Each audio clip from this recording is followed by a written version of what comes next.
O Huizinga, não sei se você já leu um livro chamado Homo Ludens, onde ele vai justamente mostrar como a vida é um jogo, como a vida é um conjunto de representações em que a gente está todo o tempo jogando vários jogos, né? Em todos os níveis. Então, todos os nossos movimentos na vida e todos os nossos círculos, os espaços que a gente vivencia, são todos lugares de representação. Quando os gregos, principalmente, inventaram o teatro, né? Eles inventaram algo maravilhoso, porque o teatro, e principalmente o teatro, menos o cinema, menos a televisão, o teatro para mim é a arte mais forte para você perceber como nós estamos permanentemente representando, né? O Irving Goffman, ele tem um livro, que é um canadense, sociólogo, ele tem um livro chamado A Representação do Eu na Vida Cotidiana. Esse livro para mim foi um livro marcante, né? Porque todo livro é inspirado na teoria do teatro. E aí ele pega a teoria do teatro para escrever um livro sobre a representação do eu na vida cotidiana, mostrando como nós estamos representando o eu na vida cotidiana a todo momento. E como essa representação ela vai se constituir nas interações que a gente tem ao longo do dia, ao longo do mês, ao longo da semana e ao longo da vida, né? Olha só, a experiência dos pais com os filhos, eles marcam e demarcam, né? Ou seja, eles marcam parte da tua personalidade, eles demarcam depois parte daquilo que você será, parte daquilo que você se transformará. O meu pai, ele nunca foi uma pessoa presente no cotidiano de casa, porque ele viajava muito. Ele primeiro foi para São Paulo, muito jovem, antes de casar com minha mãe, antes de ter filho. Ele foi para São Paulo, viveu uma primeira experiência em São Paulo. Ele tinha, à época, 21 anos de idade, né? Então eu estou falando aqui de 1946. Ele nasceu em 1925.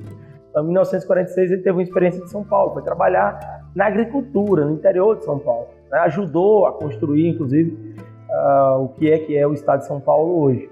Depois ele voltou para o interior, foi trabalhar na agricultura e depois ele foi trabalhar como caixeiro viajante, viajando pelo país todo, vendendo ouro e sempre com um braço na produção agrícola, né? Meu pai teve 10 filhos, 4 com a primeira esposa, 6 com a minha mãe. Eu sou o último filho do meu pai, eu sou mais novo de todos os filhos. E a minha convivência com meu pai, ela se dava muito quando ele estava presente lá em casa, e sempre que ele estava presente, ele estava analisando o mundo, analisando as viagens, falando do que ele encontrava, falando das pessoas, tentando interpretar o que aquilo significava e produzindo uma filosofia moral sobre a vida, uma filosofia de valores éticos sobre a vida, né? A partir das próprias experiências que ele vivenciava. E aquilo ia me influenciando permanentemente, né? Todas as conversas que a gente tinha eram sempre conversas nessa direção.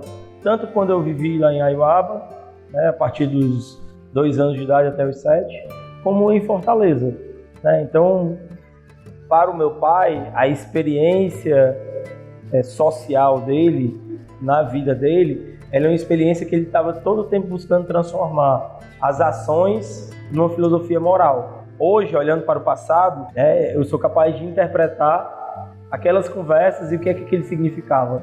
Todas as conversas que eu tenho com ele, ele sai sempre, digamos, com um provérbio, com um preceito, uma indicação de como deve ser o comportamento das pessoas, o meu ou das pessoas numa determinada situação. Até os 7 anos de idade, praticamente todas as minhas roupas quem fazia era minha mãe. Então, minha mãe que costurava e fazia as roupas minhas e talvez da minha outra irmã. Os outros já compravam roupas, mas minhas irmãs também faziam roupas em casa. Então a moda me acompanha desde criança. Meu pai comprava algodão, durante uma parte da sua vida ele comprava algodão para vender, né? Era sempre muito frequente lá em casa e na pequena cidade, tanto em Aiuaba quanto em São Nicolau, que era esse distrito de 1.000 pessoas, as pessoas estarem bordando, fazendo ponto cruz.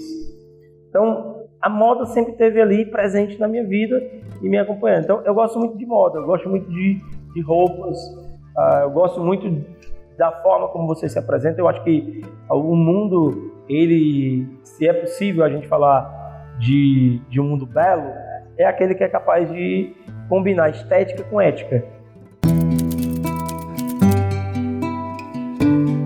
Quando eu vivia no interior, principalmente durante a parte dos 2 aos 7 anos de idade, a violência era um fenômeno cotidiano, muito próximo da minha experiência e da minha formação, da minha estrutura mental.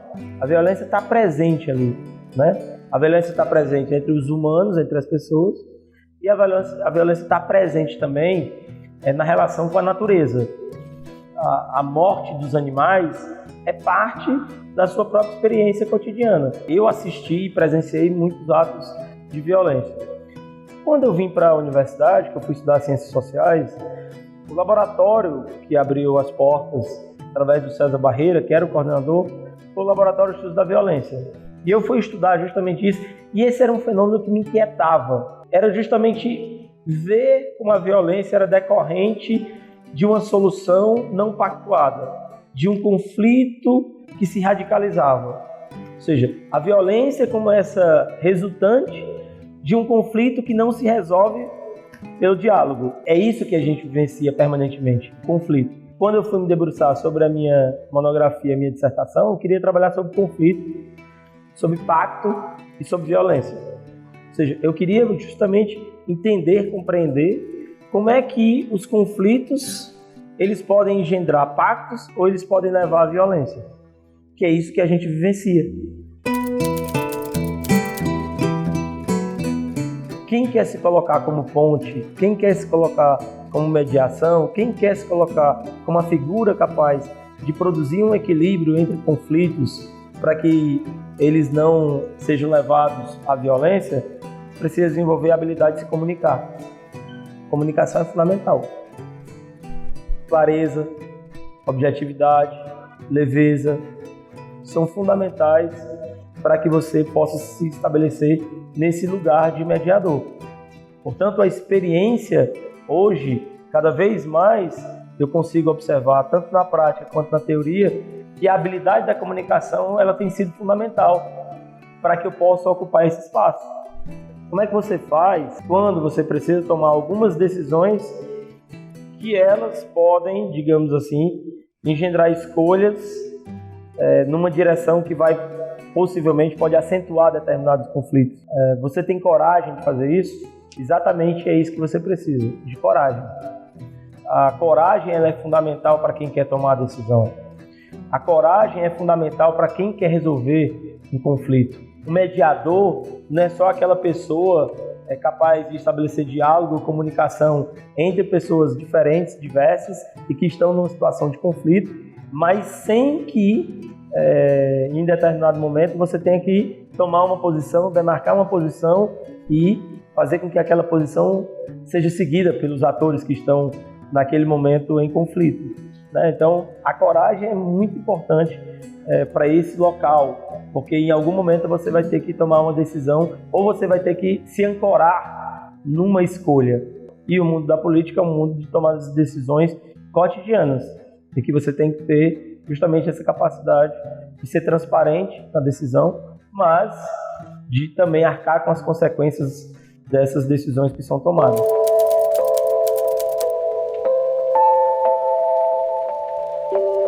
O planejamento é a única possibilidade que eu tenho de estabelecer a justiça entre os homens.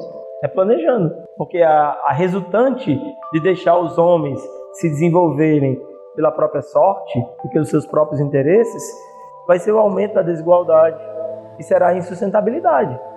A crise que a gente está vivendo agora relacionada com o meio ambiente, com o aquecimento global, é uma crise de um modelo que produz insustentabilidade na forma como ele se organiza. A cidade possível, ela é real, é concreta. Ela depende da nossa ação. Fortaleza é uma cidade que pode ser uma cidade possível. Hoje, Fortaleza não é uma cidade possível, que é insustentável. Eu amo essa cidade. Foi aqui que eu me encontrei. Tudo que eu sou hoje, eu devo a essa cidade. E quando eu digo a essa cidade, como experiência física, ou seja, vivenciando a praia, vivenciando o trânsito, vivenciando fisicamente os prédios, a rua, mas também como uma experiência vivida com pessoas. Eu devo também às pessoas que eu encontrei aqui e às relações que eu construí aquele que eu sou hoje. Mas eu sou muito insatisfeito com Fortaleza, com os problemas de Fortaleza. Então, essa insatisfação e essa inquietude que nos mobilizam. Um gestor inovador é aquele que se mantém permanentemente inquieto, insatisfeito. Eu sempre falo que a gente precisa superar 3 determinismos que, de alguma forma, estão próximos do nosso cotidiano e nos aprisionam. O primeiro é o geográfico. Eu não posso ter uma educação num bairro nobre da cidade com uma qualidade e no bairro da periferia da cidade com outra qualidade. Não posso. Isso não é uma cidade que dá oportunidades para todo mundo, ao contrário. Na partida, eu já estou estabelecendo uma desigualdade brutal. Então, o determinismo geográfico ele é muito importante. Eu também tenho que superar com o determinismo econômico, da renda. Eu não posso considerar que uma pessoa, porque herdou riqueza, mas herdou, além de riqueza, uma série de vantagens familiares, culturais, intelectuais, sociais. Eu não posso deixar que esse determinismo, baseado justamente no passado, na herança, tanto patrimonial quanto na herança cultural, seja motivo para extrema desigualdade numa cidade como Fortaleza ou em qualquer lugar do mundo. Então, esse determinismo de renda precisa ser superado, de herança. E um terceiro determinismo, super importante, que é o determinismo biológico ou o determinismo adquirido a partir de algum acidente que, porventura, você possa ter ao longo da sua vida. Ou seja, esse determinismo precisa ser superado também. Uma sociedade ela precisa ser inclusiva, uma cidade precisa ser inclusiva. Então, se você tem um problema por conta de uma herança genética, isso não pode ser motivo para você não ter oportunidade de se desenvolver na cidade. Na vida social, o grande trabalho que você tem ao longo da sua vida para consigo mesmo é traduzir a sua experiência numa persona, uma personagem. Esse é o grande trabalho e é o grande exercício que todas as pessoas tentam, mas nem todas conseguem.